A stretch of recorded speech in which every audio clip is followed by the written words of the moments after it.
Welcome back to my fitness fight. Today we're doing a self-defense tutorial review, and I was going to do another compilation of quick video reviews like last time, but then I stumbled upon this video and I just had to take a quick look at it because this is everything that you don't want a self-defense tutorial to be.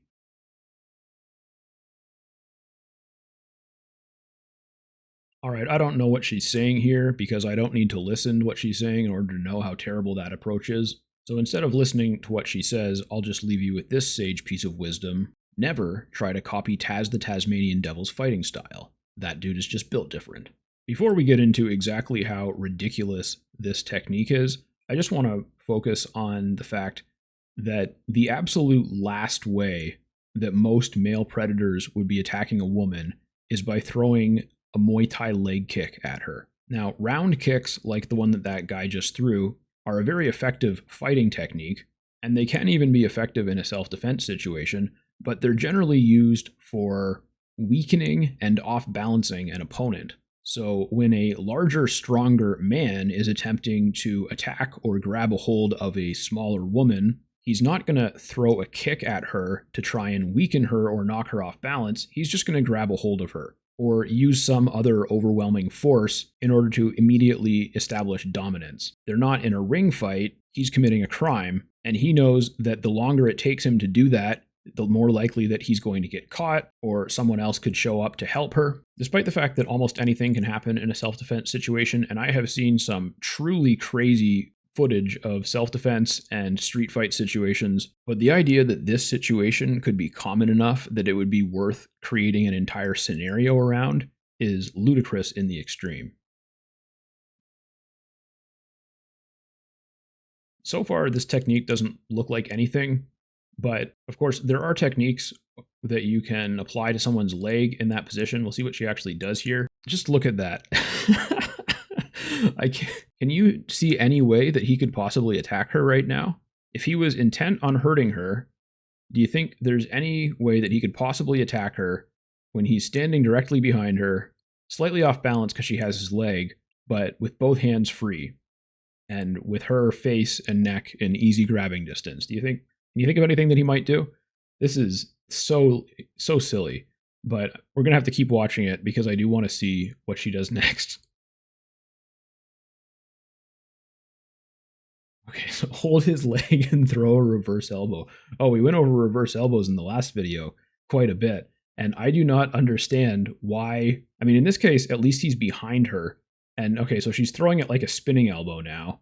When she does it faster, I guess it looks cool. But this is the kind of thing that a highly skilled mixed martial artist might be able to pull off if he times it right against an opponent who's exhausted or already hurt, so they'd be less likely to see it coming. This is absolutely not the type of thing that the average person can pull off, and therefore it is absolutely not the type of thing that you teach in any type of self-defense class. But in addition to the fact that the specific technique is terrible, I would like to remind you not to approach self-defense the way that tornadoes approach Kansas.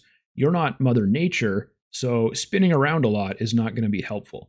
And it looks like that is the end of that. Let's just watch this one more time. He comes in for the kick, she spins, grabs the leg, hits the elbow, and now she's ready to fight. Oh my goodness. Now, I know for anyone out there who's concerned about a man cornering you in a parking lot and taking up a fighting stance and throwing a leg kick, I know it's a very common situation that we all worry about. You don't need to worry about getting knifed. You don't need to worry about someone having a gun. You definitely don't need to worry about someone who's bigger and stronger than you just grabbing a hold of you. That's the kind of stuff you see in movies.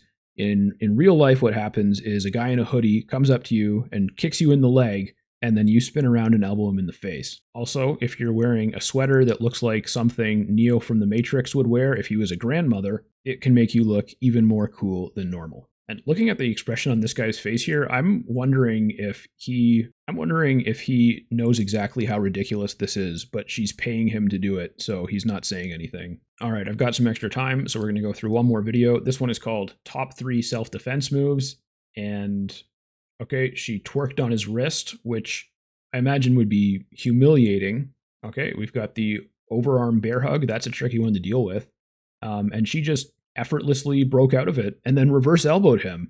So there you go. The reverse elbow is a technique used on all continents.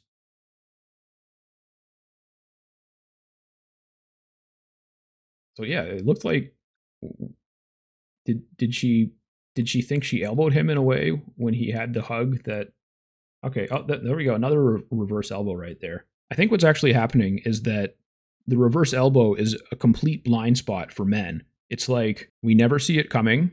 It's completely ingenious. It's the most powerful way to hit anyone, and it's always right on target, right on a spot that's going to hurt no matter where it was. All right, but to get a little bit serious, I actually don't hate this first one too much. The side kick to the knee is a legit self-defense technique. There's not a lot of situations where you would use it, but it's definitely worth having in your toolbox. Although what she does next is silly. I mean, it looks like she's going for an armbar, but then she just kind of like twerks and moves his wrist a little bit. And I'm wondering if they did that on purpose to make it look like silly. And then the kick to the face is, by the way, that is not self-defense. Now, self-defense laws vary from place to place, and I'm not giving you any advice, and I'm not an expert in the law, but I'm pretty sure in just about everywhere on Earth, if you kick someone in the face after defeating them, even if they attacked you first, that's generally considered assault. And then the overarm bear hug, like I mentioned before, this is a really tricky thing to deal with. And the person doesn't need to be that much bigger and stronger than you in order to do it effectively. The issue is that just by struggling, you can force them to burn their arms out pretty quickly. So usually it's used when they only need to control you temporarily. Like, for example, if they need to hold you while someone else is hitting you, or if they're trying to throw you in a van or something like that, then this would be a good move. But you can see he's using a lot of energy, right? He has to lock her arms down and he has to kind of pick her up so that he can control her. And her response is not something that would actually work. So it looks like she's like kicking her legs. She puts her feet down. And then so he's already completely let go of her. So this reverse elbow, it's the first reverse elbow of the video.